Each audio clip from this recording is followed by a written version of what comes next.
तो चलिए दोस्तों, स्वागत है आपका स्टील फ्रेम आईएएस अकेडमी में। तो आज कंप्लीट करते हैं पीवाईक्यू यूपीपीसीएस के 2018 से 24 गवर्नेंस सेक्शन जो जीएस 2 में आता है। छोटा सा सेक्शन है मगर मार्क्स ज़्यादा स्कोर होते हैं। कुछ तो टॉपिक बार बार रिपीट होते हैं जैसे आईसीटी वगैरह। इसका रोल क्या है, बहुत रिपीट होते हैं। तो देखते हैं गवर्नमेंट पॉलिसीज़ वगैरह पे क्वेश्चन आते हैं। जैसे 2019 में एग्जाम्पल पे आया था, ही बताता हूँ आपको। इम्पैक्ट ऑफ अटल भूजल योजना, कुछ स्कीम्स होती हैं उस टाइम की, उस पर आ जाते हैं क्वेश्चन ना। कोई स्पेशल स्कीम्स होती हैं उस पर डाल दीजिएगा। ऐसे ही डिजिटल करने से भर के क्वेश्चन आते हैं, हर साल क्वेश्चन आता है। देखिए, what is digital India, simple question. Discuss pillar and challenges, clarify e governance. इसको याद करके जाइए, ई गवर्नेंस जैसे क्वेश्चन होती है ना।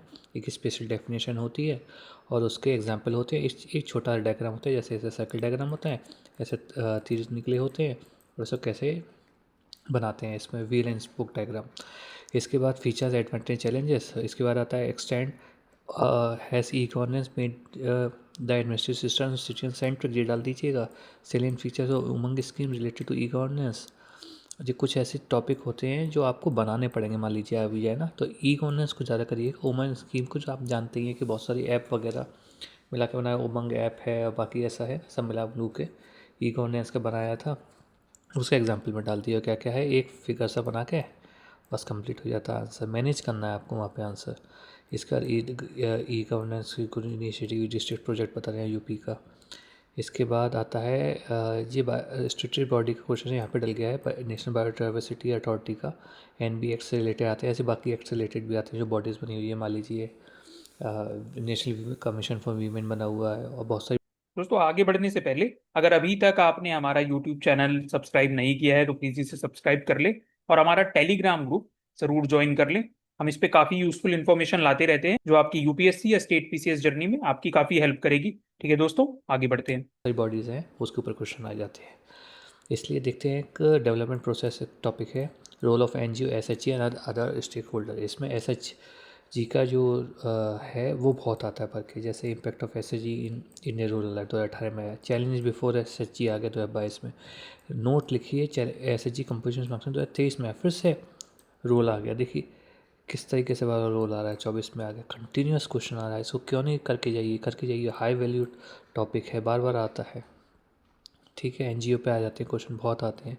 Role of NGO in policy making, policy formulation. देखिए सेम क्वेश्चन रिपीट हुआ है।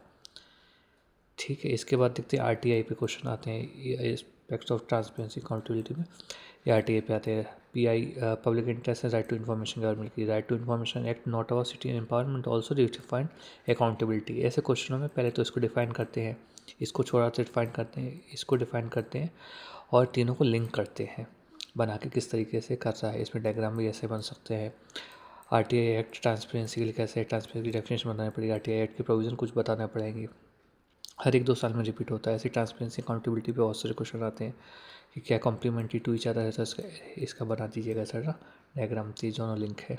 वेन डायग्राम बनता है। Concealment of the information impedes public access and involvement, discuss importance of transparency.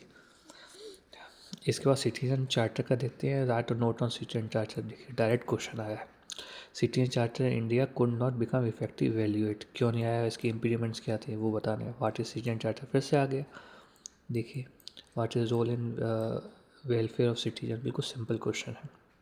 इसके बाद यूपी को जरूर डाल दीजिए एग्जाम्पल, जैसे यूपी मॉडल है ना, यूपी सर्विस गारंटी एक्ट, इसमें कंक्लूजन में जरूर डाल दीजिएगा, अच्छे मार्क्स मिलते हैं इसको डालने से। सिविल सोसाइटी इंडियन एडमिनिस्ट्रेशन के ऊपर क्वेश्चन आता है। Exam the role of civil society in Indian administrative development, अभी क्वेश्चन आया था। ऐसे ही impact of civil service in democracy, role of civil service in democratic setup, role of civil servant in strengthening democratic process. देखिए मिलते जुलते हैं मगर आपको पहले से ही याद करके जाना पड़ेगा क्या है। पॉलिसी फॉर्मुलेशन में रोल क्या है, पॉलिसी इम्प्लीमेंटेशन में क्या है, पॉलिसी सजेशन में क्या रोल है और कोऑर्डिनेशन में क्या रोल है। ऐसे डिवीज़न कर लीजिए आंसर तो अच्छे मार्क्स मिल जाएंगे। इसके बाद न्यूट्रलिटी एंड वैल्यूज़ के ऊपर क्वेश्चन आ जाते हैं। The traditional quality of civil service and neutrality. देखिए सिविल सर्विस एंड आरटीआई का ऊपर क्वेश्चन आ गया। Right to information has for civil servant to come about steel frame, जैसे हमारी अकेडमी का नाम है, एंड सर्व पीपल सिंसियरली। तो इसको बताइएगा। राइट टू इन्फॉर्मेशन के बारे में कुछ ऐसे प्रोविज़न बताइएगा, कब से इम्प्लीमेंट हुआ और किस तरीके से, पहले क्या था फिर क्या होने लगा, ऐसे बताइएगा डायग्राम, पहले क्या था फिर क्या होने लगा। अच्छे मार्क्स मिलते हैं इससे। अब देखते हैं ओवरऑल इसमें कितने आए हैं। है छोटा टॉपिक मगर रिपीटेड होता है, जैसे ई गवर्नेंस बहुत भर के आया, SHG हुआ, RTI हुआ, ये ऐसे कुछ हॉट टॉपिक्स हैं ना, बार बार आते हैं। इसको डेफिनेशन जरूर याद करिए इसकी, और डेफिनेशन है SHG की डेफिनेशन है, इसका मैप होता है SHG का कहाँ कहाँ पे है, इसको बना के जरूर रहिएगा। सिटीजन चार्टर के कुछ ऐसे फिगर बनता है कि 5 जो फिगर हैं उसमें बता दीजिएगा। क्वालिटी है, वैल्यू है, सिटीजन सेंट्रिसिटी है, ट्रांसपेरेंसी, ऐसी चीज़ होती है बार बार रिपीट होती है। इसमें क्या है, इसके सिटीजन चार्टर में क्या क्या इम्प्लीमेंट्स हैं, और NGO के बारे में क्या है, मेजर NGO के नाम याद कर लीजिएगा। ऐसी बहुत सारी अथॉरिटी हैं उसके बारे में आता है।